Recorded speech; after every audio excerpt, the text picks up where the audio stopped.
parti où? Rien. Ici c'est parti où? Rien.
J'aimerais avant tout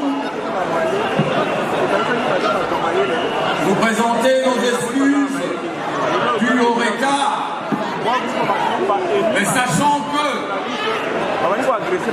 ce retard est pardonnable à cause de l'homme que vous aimez tous.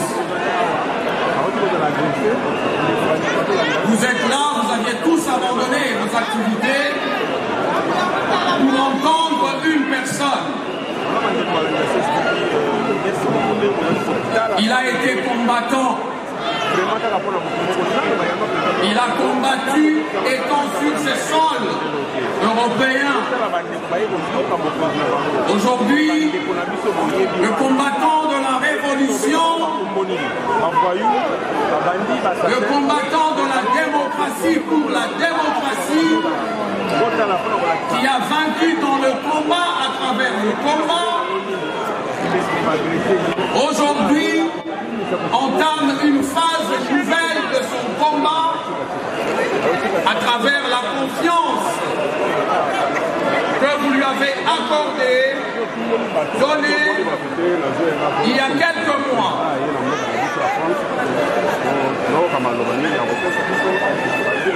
Félix Antoine Tshisekedi Tshilombo, président de la République, chef de l'État, aujourd'hui s'adressera à vous, la diaspora congolaise, venue de partout et en particulier celle de Paris. Parce qu'aujourd'hui, Paris veut démontrer à la face du monde que le président en République démocratique du Congo s'appelle Félix Antoine Tshisekedi.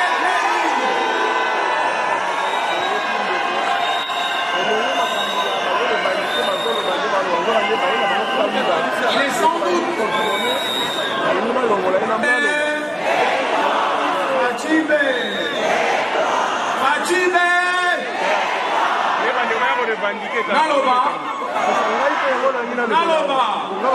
9 mois, lelo, mwana abotami. Mwana abotami, bobo na ye gravité de la. Et c'est moté. Momonite que va faire le Western Union Hippocrita. Momonite que va faire le Western Union Equity. Vous me manquez à monter.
Antoine Tshisekedi Tshilombo, président de la République et chef de l'État,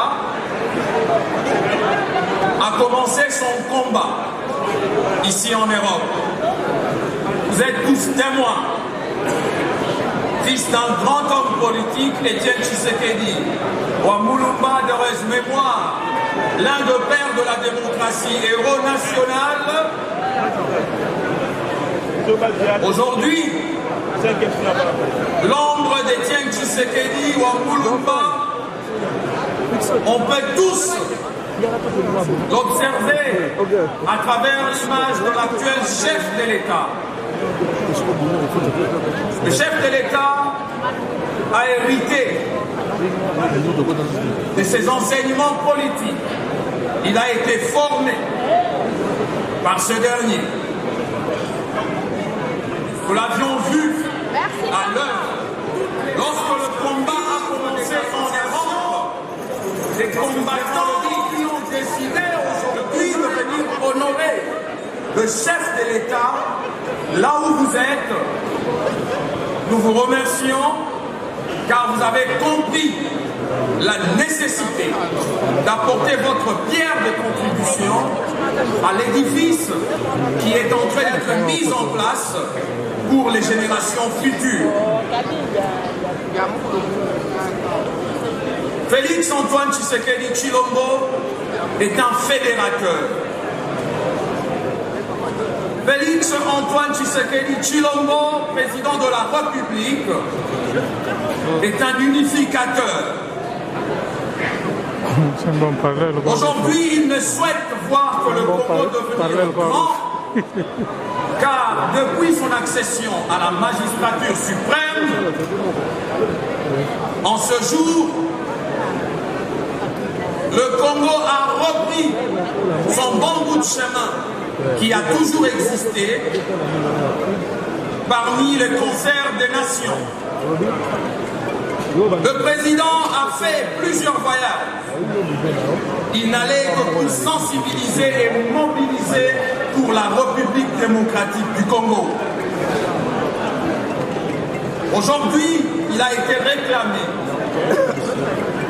en France par votre volonté et également par la volonté du président de cette nation française, comme je l'ai dit avant, c'est aujourd'hui que le sommet du président de la République démocratique du Congo pour la paix commence, parce que cette paix pour laquelle il avancera de projets solides, durables, pour les années à venir, cette paix bénéficiera et profitera à vos enfants, nos enfants, vos membres de famille, vos parents et en particulier ceux et celles vivant à l'est de la République démocratique du Congo. Voilà pourquoi vous êtes aujourd'hui nombreux dans cette salle. Je peux confirmer et affirmer qu'il n'y a plus de place. On aurait pu prendre encore une salle plus grande que celle-ci, parce que l'homme est grand, la nation est grande.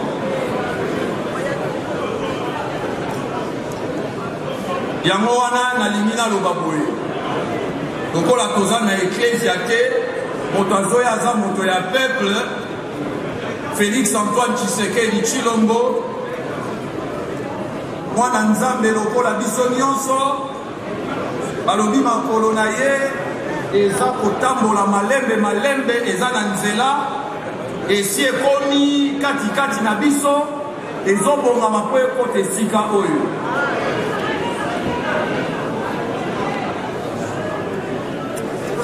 Dans quelques minutes,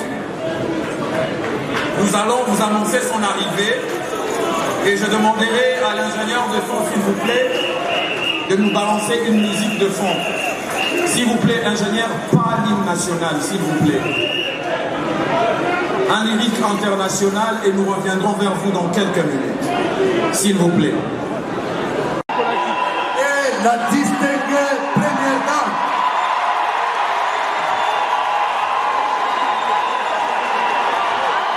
Sous vos applaudissements, le président de la République, Félix Antoine Tshisekedi Tshilombo, et la distinguée première dame, Madame Denise Nyakeru Tshisekedi, sous vos applaudissements,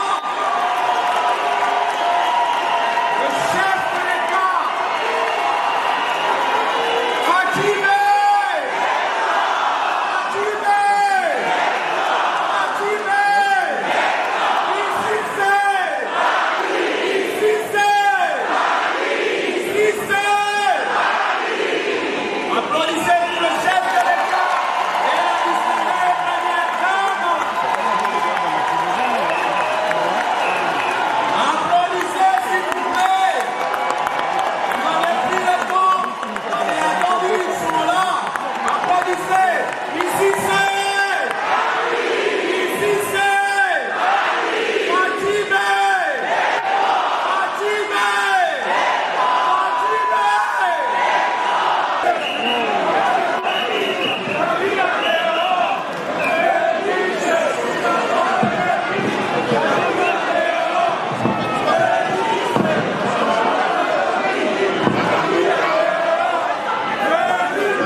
Chers compatriotes, mesdames et messieurs, je vous salue très chaleureusement.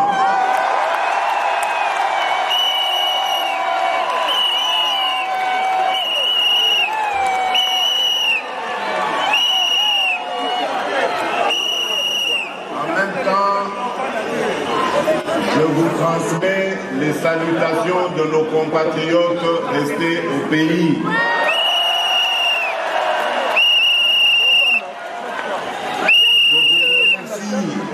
Infiniment de vous être autant mobilisés et de me réserver ainsi qu'à ma délégation un accueil aussi chaleureux.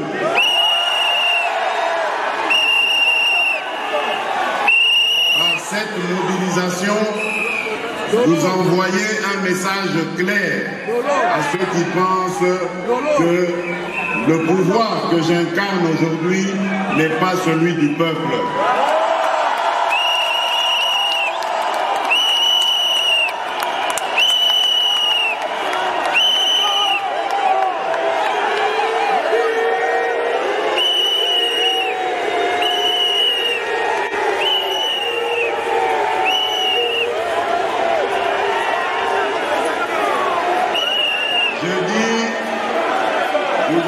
Par cette mobilisation, envoyer un message clair à Bangouna qui pense que mon pouvoir n'émane pas du peuple.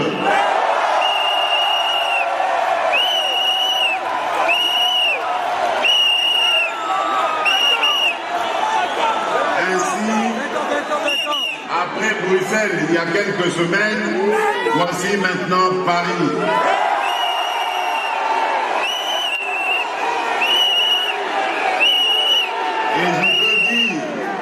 Avec assurance maintenant que je suis le président de tous les Congolais.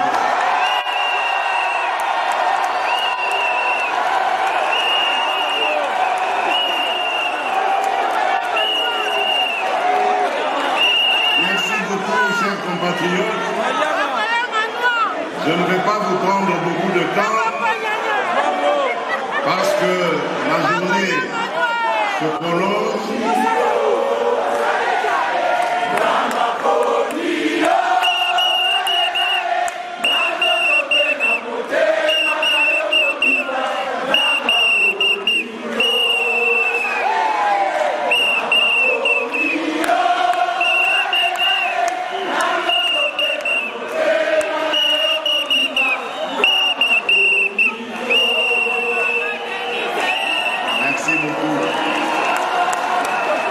Congo et Bonga, Congolais Babonga, et Seigneur Toku Misaye. Merci encore, merci pour vos prières, merci pour votre soutien. Je prends le serment ici et vous promettre que jamais je ne trahirai le Congo.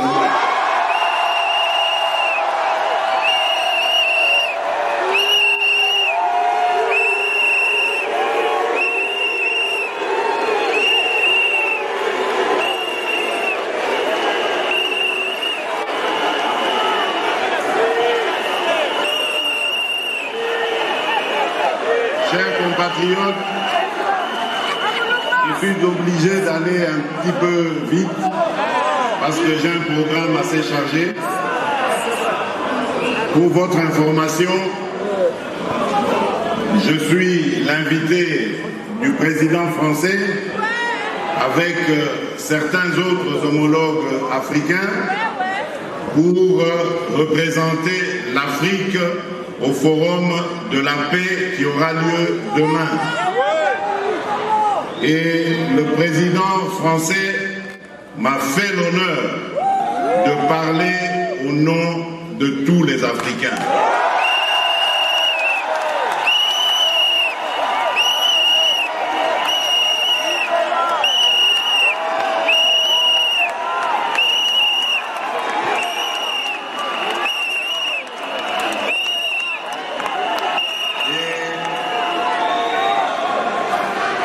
Ce soir, en prélude à l'événement de demain, il nous a invités, avec les homologues, à prendre part à un dîner qu'il organise, avant évidemment que nous ayons, lui et moi, demain, un tête-à-tête pour parler des relations franco-congolaises.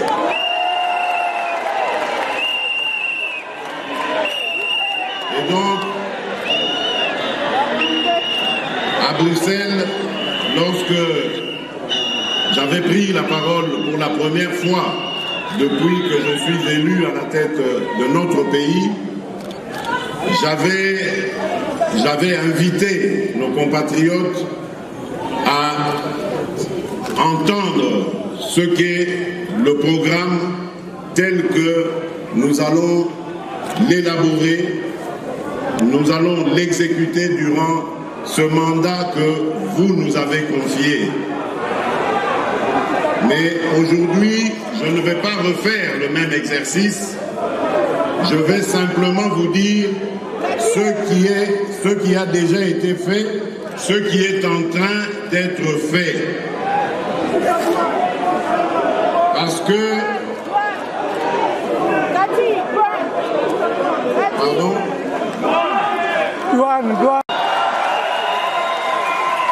Sentez-vous fiers parce que nous n'avons pas triché.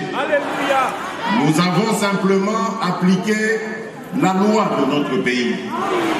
À partir du moment où j'avais été élu avec un regroupement politique qui, lui, n'arrivait pas à constituer la majorité au Parlement, il fallait donc créer cette majorité. Et faute de pouvoir aller vers les amis avec lesquels nous avions cheminé un bout de temps dans l'opposition, parce que, victime d'une haute trahison à Genève,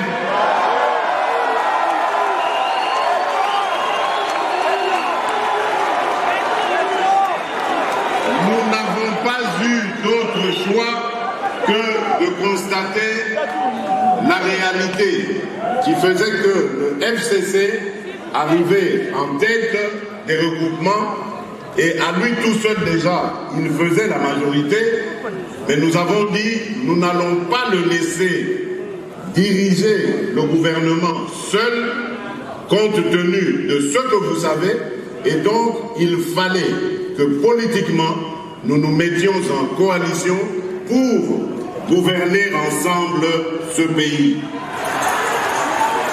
Et je dois dire que nous avons très bien réussi, parce que le cash, à lui tout seul au Parlement, représente que 10% simplement des députés. Or, au gouvernement, nous avons réussi à avoir 35% des ministres. Et la politique qui est menée de main de maître par le Premier ministre Sylvestre Ilunga Ilunkamba est celle que j'ai inspirée. Sans infrastructure viable, sans infrastructure développée, il n'y a pas moyen d'avancer dans notre pays. Il n'y a pas moyen d'en faire un havre de paix et de prospérité, parce qu'il y aurait beaucoup de difficultés à produire, à évacuer nos productions et même à les exporter. Voilà pourquoi, dans le programme des 100 jours que j'ai lancé avant l'entrée du gouvernement, j'avais privilégié le côté infrastructure. Aujourd'hui, je peux dire avec grande satisfaction que le Congolais peut quitter de Mwanda jusqu'à Chikapa par la route. Nous n'allons pas nous arrêter là. Nous allons continuer avec cet axe qui va aller jusqu'à Kananga, de Kananga à Mbujimai, de Mbujimai à Mweneditu, de Mweneditu à Lubumbashi, de Lubumbashi à Kasumbalesa, et de Kasumbalesa en Afrique du Sud. Donc ça veut dire que nous allons réussir aujourd'hui à passer de l'Afrique de l'Est, de l'Ouest à l'Afrique de l'Ouest et même en allant vers le Sud. Voilà comment nous allons réussir à désengorger notre pays et à favoriser l'intégration régionale dont le Congo a tant besoin. D'un autre côté, nous allons très bientôt signer le contrat pour la construction du port en eau profonde de Banane. Les discussions sont très avancées, les partenaires sont là et nous allons avancer avec eux. Toujours dans le cadre de l'intégration régionale. nous allons aussi très bientôt jeter les bases ou les textes, les accords de la construction du pont route-rail entre Brazzaville et Kinshasa. Le rail qui va passer dessus va pouvoir aller jusqu'au port d'Ilebo. Et donc, avec le rail qui fait Matadi-Kinshasa, nous pourrons continuer évidemment sur Banana et relier donc Banana jusqu'au centre de la République démocratique du Congo. Du côté nord, nous allons développer, et les travaux ont commencé du côté kenyan, le fameux corridor nord, qui va passer par notre pays en montant vers l'Afrique de l'Ouest et du Nord. Tout cela, c'est pour désengorger le Congo, mais également de faciliter la libre circulation des biens qui vont, sans aucun doute, booster notre économie, nous permettre davantage de créer de la richesse et d'améliorer les conditions de vie de nos compatriotes.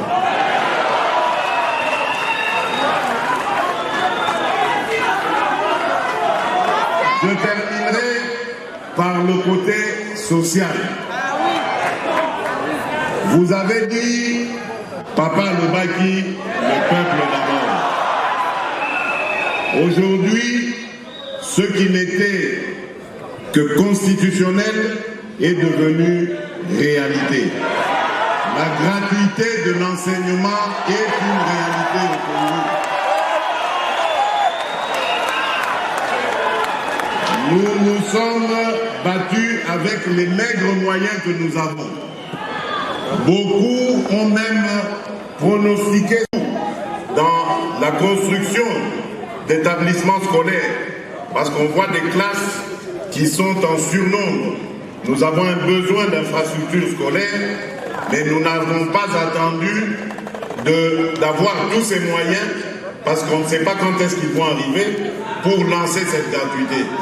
Nous avons besoin d'un peuple éduqué, parce que c'est ce peuple qui sera le moteur de son développement. Donc, nous devons favoriser l'éducation, parce que par cette éducation viendra la justice et la paix. Des enfants qui ratent le parcours scolaire seront destinés au banditisme et à la délinquance, ce qui aura pour conséquence, une conséquence plutôt sur la sécurité et la paix dans le pays. Et donc pour l'éviter, il faut absolument que nous allions dans ce sens. Et nous demandons le soutien de tous nos compatriotes. Nous savons que c'est une période difficile à vivre, mais nous réussirons. La bonne nouvelle, c'est que les institutions financières internationales se sont saisies de cette affaire, ont compris notre programme et ont décidé de nous accompagner dans cette aventure. Nous ne reculerons pas. Au niveau de la mobilisation des recettes, nous avons également plusieurs chantiers, dont notamment celui de la numérisation, qui est aujourd'hui quasiment prêt. Nous allons par cette numérisation réussir à mobiliser davantage de recettes, parce que nous allons élargir notre assiette fiscale et donc avoir beaucoup plus de richesses, comme je le disais tout à l'heure. Nous allons également bientôt mettre sur pied l'agence qui va s'occuper de la lutte contre la corruption. Vous savez que ce mal, la corruption, a gangréné notre économie. À cause de la corruption, aujourd'hui le Congolais est devenu la risée du monde. Notre pays, qui pourtant a beaucoup d'opportunités à offrir, fait peur à nos partenaires, parce qu'ils ne savent pas dans quelle aventure ils vont se jeter quand ils arrivent au Congo. C'est une honte pour nous parce que nous avons énormément de choses à offrir à la fois à notre peuple et au monde entier. Donc, nous allons combattre ensemble cette corruption. C'est pourquoi j'ai mis sur pied déjà une agence qui va œuvrer pour le changement de mentalité. Parce que dans le changement de mentalité, il y a l'abandon de la corruption, entre autres, les anti-valeurs, celles qui gangrènent notre économie, qui gangrènent notre image, l'image que nous envoyons au monde. Le Congo doit changer parce que vous avez un beau pays, un pays très puissant, un pays qui peut jouer un rôle énorme au sein de l'Afrique et du monde. Et je vous fais le serment que d'ici la fin de mon mandat, vous allez voir un Congo nouveau, un Congo fort, un Congo puissant et prospère, un Congo qui va parler de l'Afrique à travers le monde entier.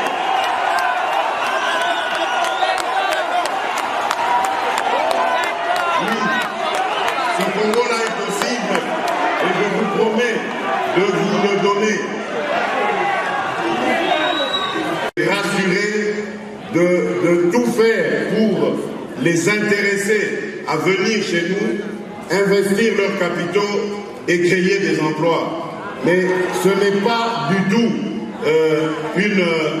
une villégiature, ce n'est pas du tout des vacances. Et ceux qui polémiquent, à ceux-là je leur dis, on a déjà ramené plus d'1,5 milliard grâce à ces voyages. Des voyages qui n'ont même pas coûté 50 millions de dollars. Mais on a déjà ramené plus d'1,5 milliard pour le Congo. Et nous allons continuer. Nous n'allons pas écouter ces mauvaises langues qui avaient déjà promis, rappelez-vous, qu'ils vont tout faire pour que les investisseurs ne viennent pas au Congo. Voilà dans le Rio, Bazali de Congo. Ils sont organisés que Bazabande, Bonzo, Kate Bazabande.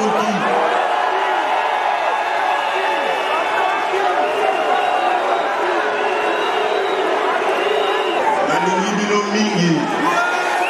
Je vous aime beaucoup. Je vous remercie infiniment. Jamais je n'oublierai cet accueil. Mais je dois m'arrêter là parce qu'il est temps pour moi de repartir en mission. En mission pour vous. Pour vous, pour le pays. Parce que je veux que les distinctions d'appartenance politique, tous les Congolais, tout Congolais a place dans son pays. Revenez, chers compatriotes, Kotonga, Ekoloana, Elongo, Kolo abate la Bino, Kolo abate la Congo, Kokomona na Lisusu. Merci beaucoup.